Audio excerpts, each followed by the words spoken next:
Maqaan Waaqayyoo kan eebbifame haa ta'u. Akkam jirtu kabajamtootaaf jaalatamtoota saba Waaqayyoo yeroo kana sagalee Waaqayyoo akkasni wajjiniin hirmadhuuf fuula laphee koo keessa waan dhufeen isin ibsa. Innis immoo Wangeela Yohaannis boqonnaa 5 lakkoofsa 26 irra jirurra dhaabadheen dubbadha. Abbaan ofuma isaatii burqaa jireenyaa akka ta'e akkuma kanattis immoo ilma isaatiifis burqaa jireenyaa akka ta'u isaaf kenneera jedha. Abbaan ofuma isaatii burqaa jireenyaa akka ta'e akkasumas ofuma isaatii ilma isaatiifis immoo burqaa jireenyaa akka ta'uuf kenneera.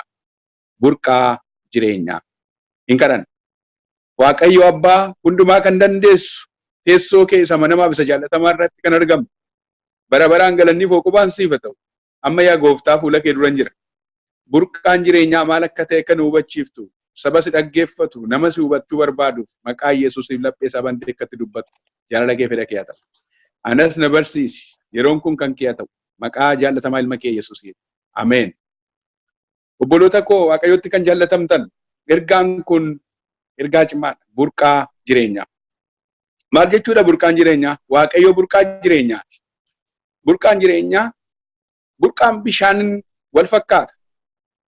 Kan mirgisuudha, kan walirraan kunneedha, kan yaa'uudha, akkasumas immoo qulqulluu kan ta'edha, kan dhangala'uudha, kan nama obaasuudha, kan fayyaa namaa kennuudha, kan ijatti toluudha, kan hin gogneedha, jireenya kan kennuudha. Burqaa jireenyaa. Burqaan jireenyaa kun Waaqayyo Abbaan ofii isaatii fakkeenya ofii isaatii fudhatee dubbata. Burqaan jireenyaa jireenya kan kennuudha. Lafa jireenyi keessaa maddu jechuudha. Lafti margu yookiis lafti burqaa jireenyaa ta'ee argamu eenyu jennee burqaan jireenyaa Waaqayyo ana jedhee dubbata. Kanumaafuu kan dhangala'uudha saba hundumaaf immoo burqaa kan ta'e. Burqaa bishaanii wajjiniin fakkeenya yoo fudhanne naannoo Naladda keessatti bishaan burqituu xiqqoo tokko jira. Namni baay'een itti yaa'ee bishaan kana waraabbata. Bishaanni kun yeroon ilaalu baay'ee bareedduudha, baay'ee namatti tolti, nama baay'eetu immoo irraa waraabbata, qulqullummaa isaa ilaalee dhuga. Kanaaf bishaan burqituun kun hammina hin qabu. Kanaan kan fakkeessu Gooftaan Yesuus waan bishaanni kun bonaaf ganna ishee hin beektu, bonaaf ganna nama yaati, bonaaf ganna namni irraa gadi ba'ee dhuga. Egaa kan dhangala'u saba hundumaatiif akka ta'e nama hundumaatu itti ba'ee dhuga bishaan kana. Kanaaf namatti tolti. Akkasuma Waaqayyo fakkeenya kana fudhateeti ana burqaan jireenyaa jedhee dubbata. Burqaan jireenyaa Waaqayyo jireenya kan qabudha jechuudha. Jireenyi kan keessa argamu jechuudha. Burqaan bishaaniin kan wal fakkaate kan Waaqayyo irraa. Lafa jireenyi itti argamu jechuudha. Jireenyi kunis immoo jireenya bara baraati. Kanaafuu Gooftaan keenya sagalee kana keessatti ana burqaan jireenyaa. Burqaan jireenyaa ana jedhe Waaqayyo. Ani burqaa jireenyaa akkuman ta'e akkasumas immoo ilma kootiif burqaa jireenyaa akka ta'u isaaf kenne. Inni lammaffaan Waaqayyo ofuma isaatii iyyuu ilma isaatiif burqaa jireenyaa akka inni ta'e ibseera. Kunis immoo burqaa jireenya kennu jechuudha. Ilma isaa Kiristoos Yesuus isa gara biyya lafaa erge. Ilmaan namootiif akka kennamuuf kan ta'e. Ilmaan namaatiif burqaa jireenyaa akka ta'u. Ifa biyya lafaa isa ta'e Yesuus Kiristoos waa'ee isaa dubbata. Inni ofuma isaatii burqaa jireenyaatis akkasumas immoo tiksee gaariidha jedhee dubbata. Burqaa jireenyaatis gara jireenyaatti nama geessa. Karaan jireenyatti nama geessu karaan burqaa jireenyaa isa ta'e kana jechuudha. Kanaaf mul'ata boqonnaa 7 lakkoofsa 17 irratti hin dubbata. Hoolichi teessicha dura gara gidduu taa'u jiru suni isaanin tiksaa ture eega jedhee booddee gara burqaa bishaanii jireenyaatti isaanin geessaa jedha. Gara burqaa bishaan jireenyaatti isaanin geessa. Bishaan isa burqaa jireenyaa ta'e isa jireenya kennu jechuudha. Achitti isaan geessa. Gooftaaf galanni bara baraan haa ta'u. Akkasumas immoo Waaqayyo immoo imimmaan nama hundumaa isaanirraa hin haqatu.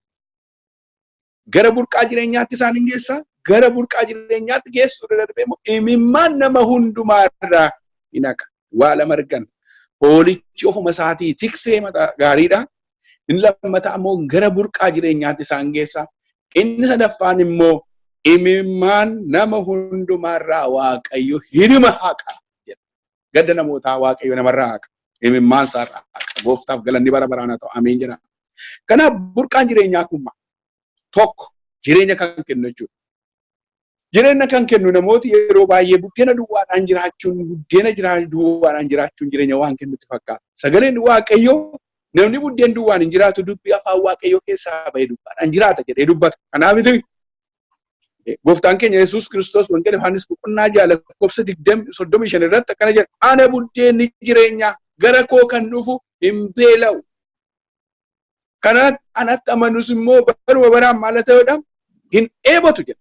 Hin dheebotu. Haalleluuyaa. Maqaan Waaqayyoo kan eebbifame. Gara koo kan dhufu hin beela'u, hin dheebotu. Buddeenni jireenyaa isaa, burqaan jireenyaa isaa gara Yesuus kan dhufu hin dheebotu. Kana Gooftaan keenya kan dubbatu. Kanaaf inni jireenya kenna jechuudha. Inni lammaffaan immoo tikseedha Gooftaan keenya.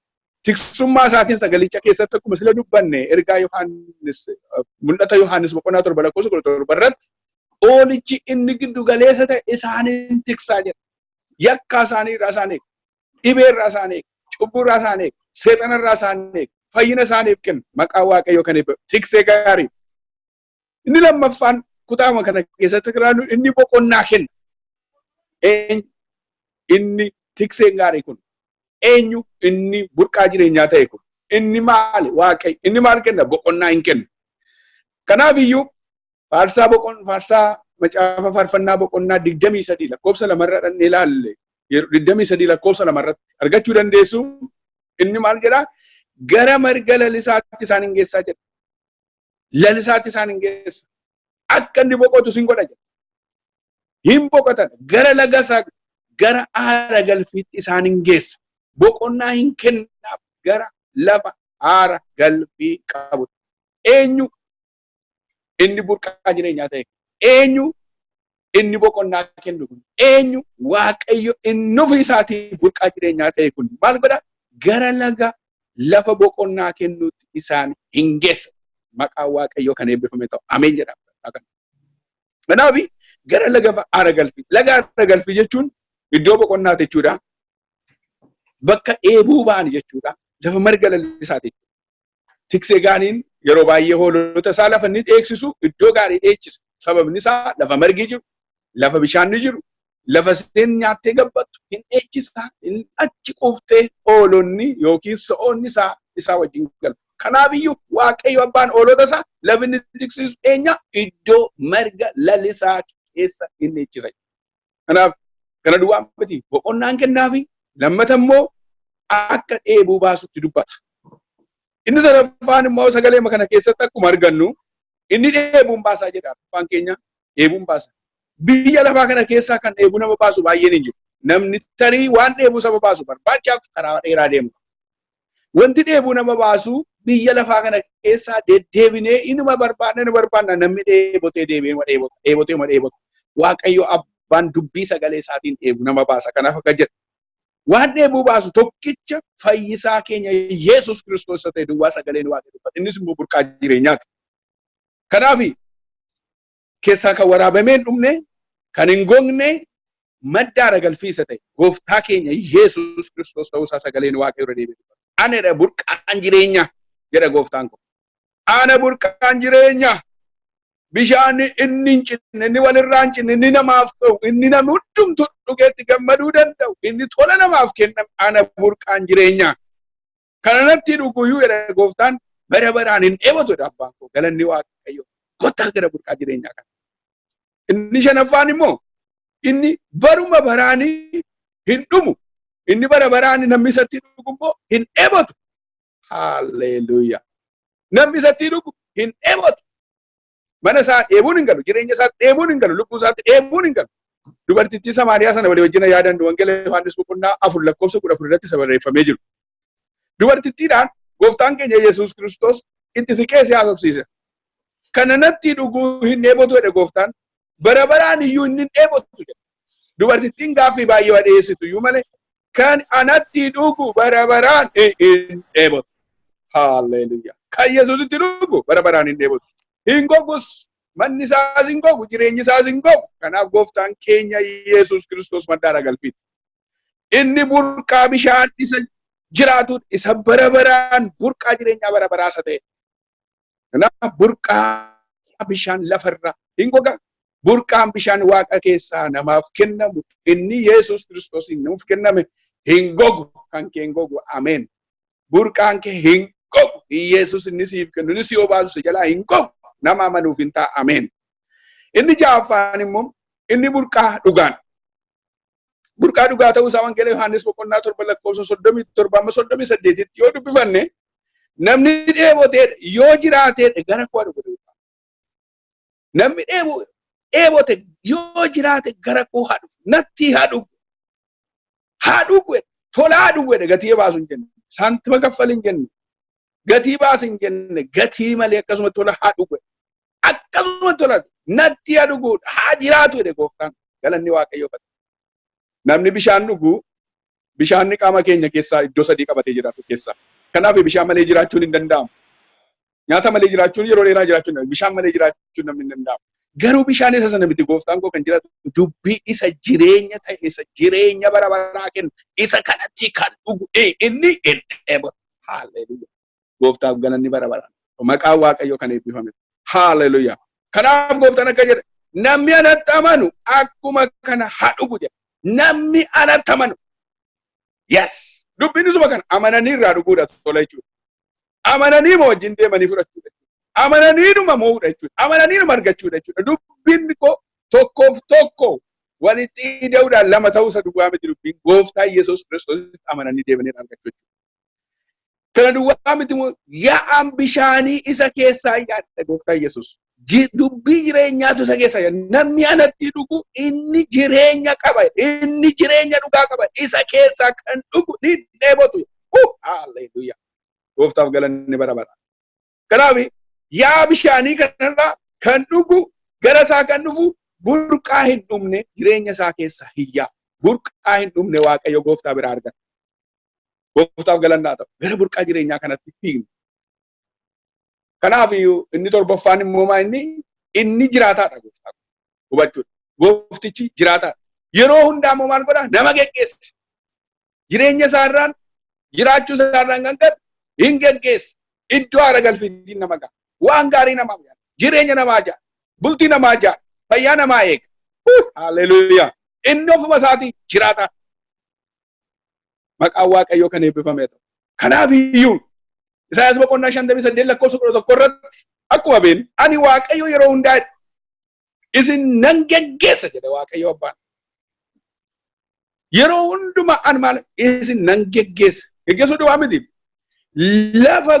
lafa gogaa keessallee isin nan quubsa lafa duwwaa keessatti lafa gogaa ta'e keessatti maal godha an isin nan quubsa jedhe waaqayyo abbaan galanni waaqayyoodhaaf haa ta'u kanaaf namummaan keessan nan jabeessa jedha waaqayyo kana duwwaa miti yommuu isin immoo akka hin dheebonne akka dhaabattan yeroo hundumaa immoo bishaan isa qabu akka burqaa bishaanii hin dhugdu hin argattu haleluya jireenyi keessan hin gogu jedha waaqayyo yommuu isin akka iddoo dhaaba isa yeroo hundumaa bishaan qabu akka isa burqaa bishaan hin dhowwanne hin taatu burqaa isa bishaan hin dhowwanne isa keessaa lalisee ba'u isa bishaanni keessaa ba'u kanan taatu kun eenyurraaf ta'a warra amanuuf ta'a dubbiin dubbadhu kun nama amanee wajjin adeemuuf burqaan jireenyaa keessa isaatii yaa obboleessa koo yaa obboleettii koo ergaan qabaadha